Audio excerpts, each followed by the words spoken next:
Okay, so today, ladies and gentlemen, I'm going to see James Dunne, who's one of our Knox athletes. He's a racer.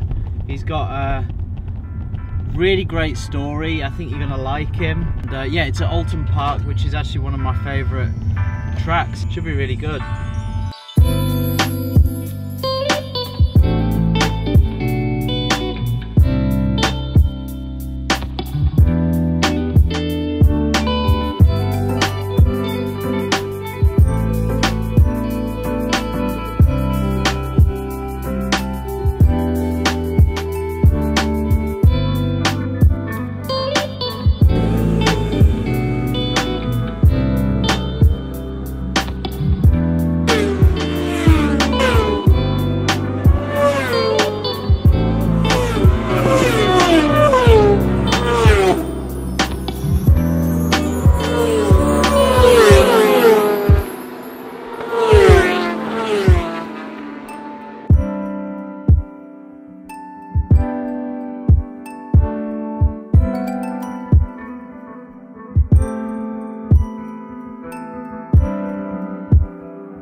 Okay, so we're here at Alton Park. I'm with James Dunne, who's a Knox athlete. Alton Park has to be probably one of my favourite tracks, actually. Ever since being a kid, I've been here a bunch of times. Perhaps because it's a most northerly track, or pretty much most northerly track, isn't it? I'd say so on the sort of east coast of the UK. West. Oh yeah, west. West. That's probably why I'm going the wrong way on the circuit. That's right, that's right. What a cracking day it is. I mean, seriously, it couldn't be better for racing, could it? No, it's actually really good conditions. The tyres are working, the suspension's working, and that. I'm not working because I'm overheating, but you know, but no, it's you couldn't ask for better weather really today. This weekend. So today's practice day actually, isn't it? So yeah. You've had 3 sessions today, haven't you? And you've literally just finished the third one. How many times have you rode this before? This is my third time at the circuit. Yeah. Oh, it's in at the deep end then, isn't it? So yeah, the first time I ever rode it was last year with the British Superbikes when I was doing the Ducati tri-options then. And you know, it was like abysmally slow lap times the first time out, and you know, because it's a bit of a trek up from London as well, and I came up the morning that time, and then by the end of the weekend, because it's a circuit, it's a fun circuit, it's a fast circuit, it's technical as well. You know, I just enjoyed it, and I think that's key to sort of, you know, getting quick round there. So we've been doing some filming, we've been doing some massive GoPro footage. On the bike. Or trying. You're trying. Yeah, that's right. So how'd you get into it? It started in 2013. I was in the military at the time, and I was sat in Afghanistan, and I had a friend send me a message on Facebook saying he saw an advert in MCN with a team called Roger Stewart Racing. He's no longer about. He's back in Spain now. Okay. Looking for riders for the Darley Moor Championship to ride a 125, and I thought, right, that's you know, let's give this a crack. Emailed him, going, yeah, I'm, you know, if I don't reply, it's the usual thing, I'm in the middle of Afghanistan, and then it came back. You need your ACU license and all the rest of it. You've got to register with a club and everything in order to get it.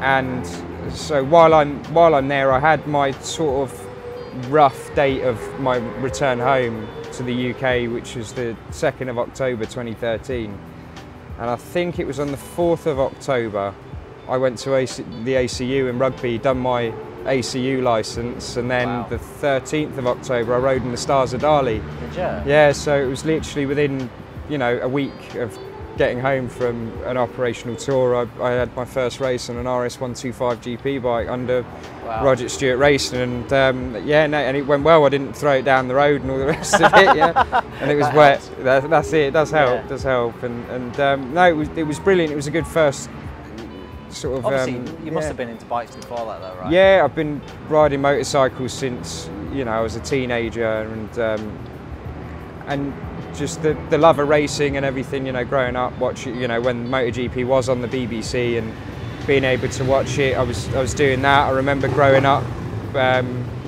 you know, watching World Superbikes with my cousin and my brother and everything, and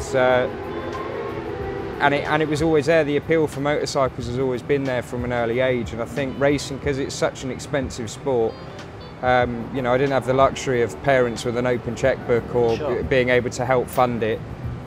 You know, I started doing it as I earned the money and through sponsorship, you know, like Knox's support, you know, it just every little helps and keeps you going, really. Yeah. So in the week, what are you doing? In the week, I'm a plant fitter, so I fix and maintain earth moving equipment and excavators and stuff like that. And then, you know, by weekends, I pretend You're like Batman. Yeah, that's it. But yeah. I think he looks better in leather than I do, though. But and actually, for me, that kind of speaks more of a story that personally I gel to, because actually, you know, you ain't getting chauffeured in and everything. No, you're here hustling, and you're mechanicking your own bike, fixing your own quick shifter. Yeah, because I didn't bolt it up again. Yeah, but I think that's I great. didn't lose it this time, though. I didn't lose it this time. I did at Donington, but not here. So yeah. That's it. No, I mean, it's you know, you look around the club scene, you probably got, I'd say 90% of the lads within club racing, they all, you know, it's all out of passion. It's all because they want to be here, and you know, they'll do anything they can to do it. I'm not saying it's not the same up the upper echelons of racing, but sure. You know, you've got lads who turn up in a van on their own, and you muck in with your mates, and it's sort of it brings almost like it's a racing family. It's a lot, you know, tighter knit, and it's sort of friendships that last for a lifetime. They're not, you know, you got your mates down the pub back home and all the rest of it, but there's a bigger affinity to the guys you're racing with and against, because they know the risks involved as well. It's not it's not a sport where, you know, worst you can have is like a sprained ankle or whatever, you know, like football. But you know, you could end up, you know, pay the ultimate sacrifice for doing it. But it is worth it. It's gratifying, even if you have a bad weekend. You know, you sort of a couple of weeks leading up to the next race, you're thinking, right, here we go again. Let's do this. So it's a thrill of going fast, right? It's like it's a drug, you know. It's adrenaline. You're sort of feeding off that adrenaline, and you're wanting more of it. And you know, I mean, I'm not going out again today, and I'm seeing all of these, and the weather's amazing, and I'm just thinking, I just want to get back out and also improve lap times, because we've got qualifying tomorrow. You know.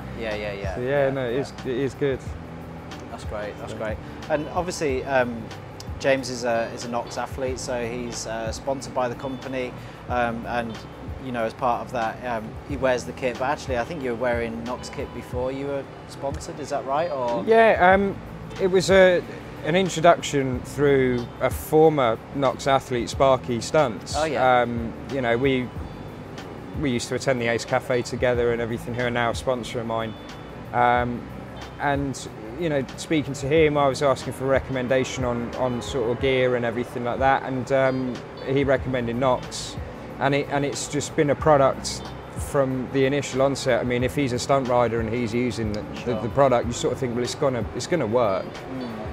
So I started using it, and then I had first-hand experience that it does. I mean, I had a road accident where I was T-boned by a Land Rover Discovery. Wow. And and then went sliding. What were you riding? I was on a CB1000. Oh yeah. Yeah. Oh, okay. So you know, and I was legitimately doing the speed limit as well. Oh yeah. Yeah, they pulled out of a junction and straight into the side of me. Sent me off, and I went into a curb. I was wearing Handroid gloves and a Knox track vest, actually the Mark 1 track vest. And it, you know, I genuinely think if it wasn't for that, my injuries would have been a lot more. You know, they would have been worse than they were. Okay. And you know, so there it's always been, you know, I'll carry on wearing the kit that works. You know, so you know, if it's tried and tested, and that's right. And it works, and then the relationship's grown from there, I think. That's great. That's great. So in terms of the products that you're wearing right now from Knox, that would include the track vest. Track vest, the Knox base layers. Oh yeah. And on circuit, I wear the Handroids. Yeah. So, well, actually, we got some good GoPro of that as well. So I'll try and clip that in as well. You know, that's for it. that. I suppose at this point, James, thanks so much for your time. Thanks for inviting me here. Because, yeah, no. You know, I've really enjoyed the day. It's super helped. The weather has been amazing. Yeah, we have been lucky. And you know, it's been nice to catch up with you, and hopefully you guys can kind of get inspired by you know, James's story, what he's done and how he's kind of got into racing. Maybe consider it for yourself. Obviously it's not for everybody, but you can't but appreciate the guys that turn up here of a weekend. There's no prize money at the end of it. If you do get a podium, it's a little plastic trophy, but you know, but it, eternal glory, right? That's it, that's it, you know, it's just sort of being there, and even, you know, and it doesn't matter where you come, really. I mean, I say it from personal experience, it's not just making up numbers, because you still have your little battles on track, and you enjoy it, and you could be sort of battling for last place with somebody, yeah, and you know, and you've had a good little dogfight on the track, and it's those moments that make it worth it as well. And you're not allowed to do that on a track day, no, and everything. So if you've got a competitive street, you can't just go and, right, I'm going to go and do everybody and go around the outside of everyone at, like, you know, Melbourne Loop or Cascades here or something, you know, and just think, yeah, I'm the dog's nads, but you know, then you come racing and then your eyes are open to how quick some of these lads are as well. You know, there's some seriously quick boys in this, but it's all worth it. You know, it's worth the blood, sweat, tears, and the minus in the bank account. So yeah, it's good. Oh, that's good. Right, so thanks again, James. I really appreciate it. Hope Thanks you guys have enjoyed this little insight, and we will see you on the next video.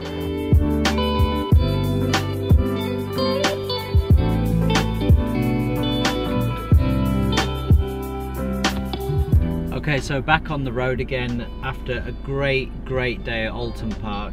It's been really good to get to know James Dunne, you know, more than what I have. I've never spent like a full day with him like that before. And I have to say, you know, what I thought of him has been confirmed today. Really genuine, top fella actually. What you see is what you get, and that's what I really like about James. I've met quite a lot of racers over the years, and unfortunately, in some cases, you know, their egos can be the size of a bloody mansion, or the motorhome that they rock up in, and I don't think, genuinely, I don't think that does them any favours, and I don't think it does the sport any favours either. And James isn't like that, and I think that's one of the reasons why I really personally like him, and why I think that we can get behind him as a brand.